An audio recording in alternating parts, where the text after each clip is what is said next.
Hello दोस्तों, कैसे हैं आप सब। आज हम सुनेंगे एक नई मजेदार कहानी। और अगर आपने हमारे चैनल को सब्सक्राइब नहीं किया तो कर दे और रोज नई नई मजेदार कहानी देखने का मजा ले।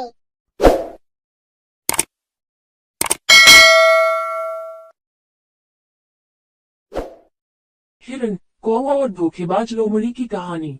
किसी समय की बात है। एक हरे भरे जंगल में एक हिरन और एक कौवा रहते थे। दोनों बहुत अच्छे मित्र थे।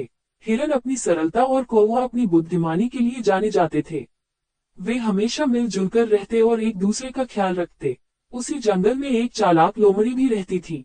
वह हमेशा शिकार की ताक में रहती थी।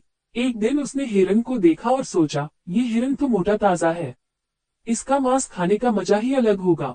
लोमड़ी ने अपनी योजना बनाई और हिरन के पास जाकर मीठे शब्दों में कहा, ओ प्यारे हिरन, तुम कितने सुंदर हो और तुम्हारी चाल तो बहुत मोहक है।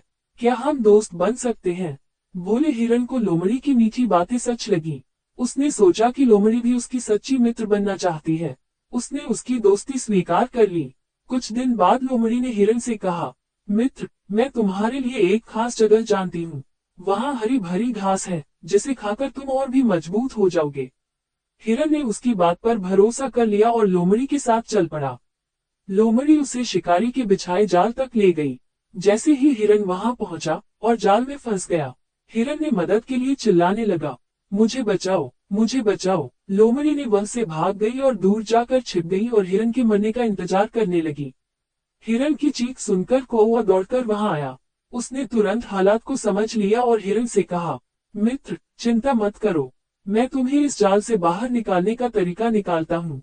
कौवा ने तुरंत अपनी चतुराई का इस्तेमाल करते हुए हिरन को कहा, तुम मरने का नाटक करना और जब शिकारी जाल को खोले तो तुरंत भाग जाना। हिरन ने बिल्कुल ऐसे ही किया। शिकारी को लगा हिरन मर गया और उसने जाल खोल दिया।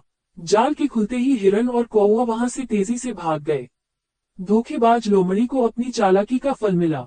उसने महसूस किया कि दूसरों को धोखा देने का अंत बुरा ही होता है।